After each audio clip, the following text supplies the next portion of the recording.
सरकारी मनोरंजन के सरकारी सामान्य ज्ञान में आप लोगों का फिर से स्वागत है। हम फिर से आ गए हैं एक नए विषय वस्तु के साथ, और आज का हमारा विषय वस्तु जो है वह आक्सीकरण है, साथ ही अवकरण है। तो आज हम लोग देखेंगे कि आक्सीकरण और अवकरण किसे कहते हैं, और इसके बारे में समझने की कोशिश करेंगे। क्योंकि यह सामान्य ज्ञान के रूप में हम लोग इसका अध्ययन कर रहे हैं, तो इसमें उतना वर्णनात्मक रूप से नहीं बताया जाएगा, फिर भी इतना बता दिया जाएगा जिससे आपका सामान्य ज्ञान जो हो है रासायनिक सामान्य ज्ञान वह मजबूत हो जाए। तो हम लोग देखते हैं कि आक्सीकरण किसे कहते हैं। तो सबसे पहले आक्सीकरण को देखते हैं कि इस प्रक्रम में ऑक्सीजन का योग होता है, अर्थात ऑक्सीजन जुड़ती है। इस प्रक्रिया में हाइड्रोजन की कमी होती है, अर्थात हाइड्रोजन निकलती है। इस तरह से इसमें विद्युत ऋणात्मक तत्वों का योग होता है और विद्युत धनात्मक तत्वों की कमी होती है। और आधुनिक परिभाषा के अनुसार इस प्रक्रम में पदार्थ के इलेक्ट्रॉन कम हो जाते हैं। उदाहरण के लिए हम देख लें 2Mg + O2, 2MgO। यहाँ देखो Mg जो है इसमें मैग्नीशियम में ऑक्सीजन का योग हो रहा है, इसलिए मैग्नीशियम का यहाँ ऑक्सीकरण हो रहा है। उसी तरह 2H2 + O2, 2H2O, यहाँ हाइड्रोजन में ऑक्सीजन का योग हो रहा है, इसलिए इसका ऑक्सीकरण हो रहा है हाइड्रोजन का। H2 + I2, 2HI, इसमें विद्युत ऋणात्मक तत्व I2 का योग हो रहा है हाइड्रोजन के साथ, इसलिए हाइड्रोजन का ऑक्सीकरण हो रहा है। तो ये था ऑक्सीकरण। उसी तरह से हम देखते हैं अवकरण। इस प्रक्रम में ऑक्सीजन की कमी होती है और हाइड्रोजन का योग होता है। इसी तरह से इसमें विद्युत ऋणात्मक तत्व की कमी होती है, साथ ही विद्युत धनात्मक तत्वों का योग होता है। और नए परिभाषा के अनुसार इस प्रक्रम में पदार्थ के इलेक्ट्रॉन अधिक हो जाते हैं। तो एग्जाम्पल के रूप में देख लेते हैं, जैसे Cl2 + H2S = 2HCl + S। तो इसमें क्लोरीन का जो है अवकरण हो रहा है, क्योंकि इसमें ऑक्सीजन की हाइड्रोजन का योग हो रहा है क्लोरीन के साथ। जैसे 2HCl बना, तो इसमें हाइड्रोजन जुड़ रहा है क्लोरीन में, इसलिए क्लोरीन का अवकरण हो रहा है, माने अपचयन, रिडक्शन हो रहा है। उसी तरह से अगर देखें 2FeCl3 + H2, तो 2FeCl2 + 2HCl, इसमें अगर देखें तो 2FeCl3 में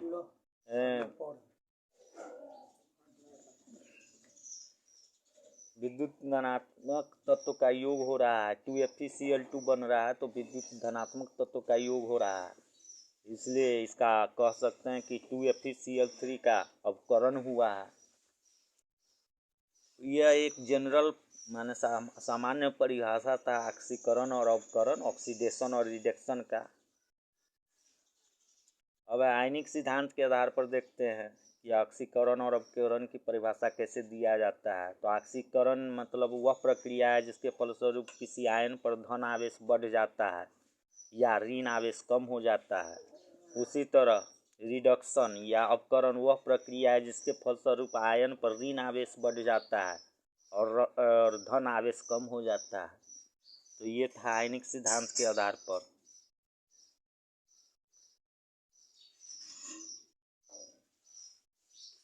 उसी तरह इलेक्ट्रॉनिक सिद्धांत के आधार पर भी ऑक्सीकरण एवं अवकरण की परिभाषाएं दिया जाता है।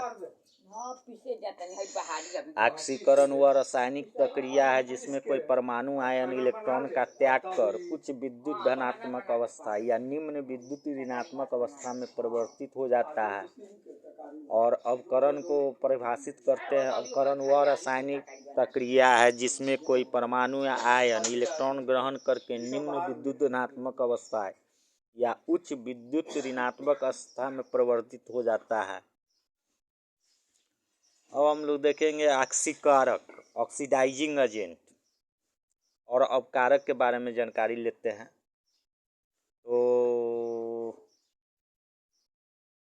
तो ये वैसी रासायनिक यौगिक है जो अन्य पदार्थों में ऑक्सीजन अथवा विद्युत ऋणात्मक तत्व या समूह को जोड़ते हैं या उनके अनुपात में वृद्धि करते हैं। वैसे पदार्थ जिनमें इलेक्ट्रॉन ग्रहण करने की क्षमता हो, जो हाइड्रोजन अथवा विद्युत धनात्मक तत्व को हटाते हैं अथवा उनके अनुपात में कमी करते हैं, ये सब जो होगा, इस तरह का जो पदार्थ होगा वह ऑक्सीकारक या ऑक्सीडाइजिंग एजेंट कहलाते हैं।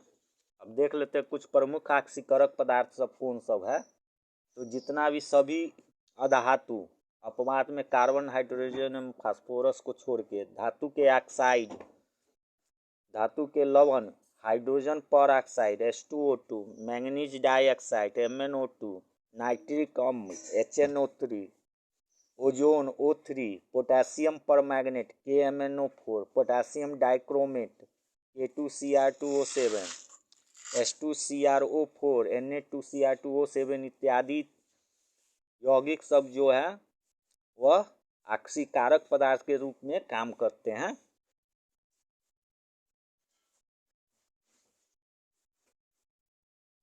उसी तरह से अपकारक पदार्थ का देख लेते हैं। यह वे रासायनिक यौगिक है जो अन्य पदार्थों में हाइड्रोजन अथवा विद्युत धनात्मक तत्वों को जोड़ते हैं, जो विद्युत धनात्मक अवयव की संयोजकता को घटाते हैं।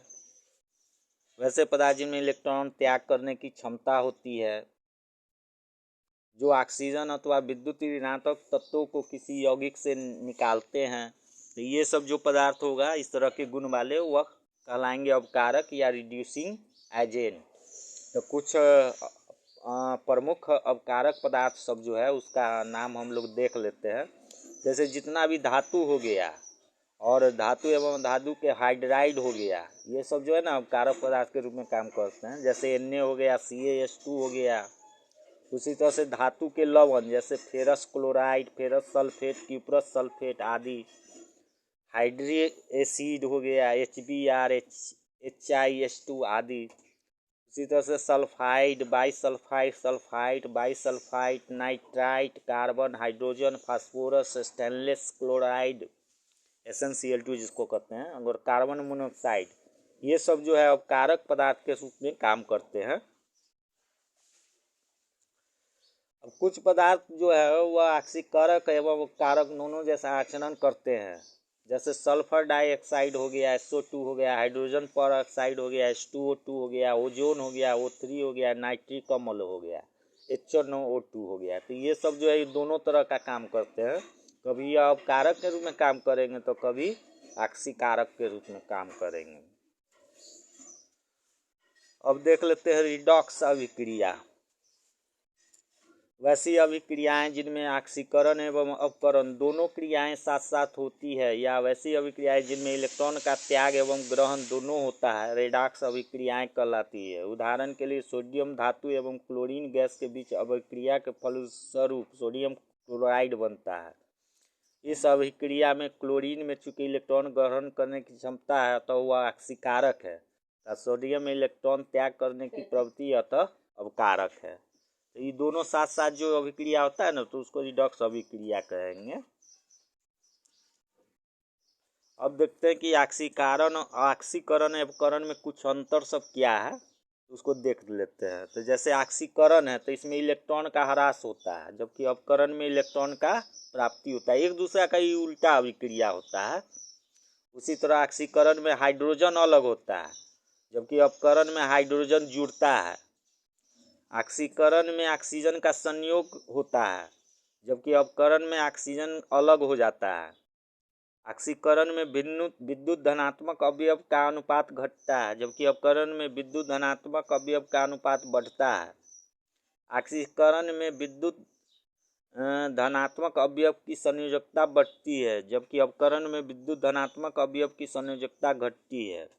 ऑक्सीकरण में विद्युत ऋणात्मक अवयव के अनुपात में वृद्धि होती है, और जबकि विद्युत ऋणात्मक अपकरण में विद्युत ऋणात्मक अवयव के अनुपात में कमी होती है।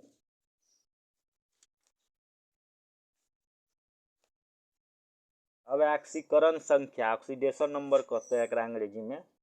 किसी तत्व की ऑक्सीकरण संख्या वह संख्या है जो किसी अणु आयन में उस परमाणु पर आवेशों की संख्या को बताती है। मतलब कोई तत्व है, कोई यौगिक है और उसमें मतलब ऑक्सीकरण अगर हो रहा है तो जिस अणु का मतलब जिस परमाणु में ऑक्सीकरण हो रहा है उस परमाणु पर जो आवेश होगा ना उसकी संख्या को हम लोग ऑक्सीडेशन नंबर कहेंगे। जैसे मान लो KMnO4 है तो इसके अणु से पोटेशियम K+ के रूप में और 4 ऑक्सीजन को O- के रूप में अलग कर दिया जाए तो मैंगनीज पर जो है +7 आवेश बचेगा। तो ऑक्सीकरण संख्या का मान धनात्मक या ऋणात्मक हो सकता है। तो इसमें हम केस कह सकते कि मैंगनीज पर जो है ना ऑक्सीकरण संख्या 7 है। ऑक्सीकरण संख्या के गुण देख लेते हैं। किसी आयन अथवा मूलक की ऑक्सीकरण संख्या उस पर उपस्थित आवेश की संख्या के बराबर होती है। किसी उदासीन अणु में उपस्थित सभी परमाणुओं की ऑक्सीकरण संख्या का योग 0 होता है। फ्लोरीन की ऑक्सीकरण संख्या सदैव -1 होती है। ज्ञात तत्वों में से केवल ऑक्सीजन तथा आरयु का ऑक्सीजन संख्या 8 दर्शाते हैं। तो ये ऑक्सीकरण और अपकरण इसी के साथ समाप्त हो गया। और हम फिर से सरकारी मनोरंजन के सरकारी सामान्य ज्ञान में नए अभी हमारा रसायन विज्ञान का सामान्य ज्ञान चल रहा है। अगले फिर से रसायन विज्ञान के दूसरे विषय वस्तु के साथ हम फिर से उपस्थित होंगे। तब तक के लिए आप लोगों को शुभ अलविदा।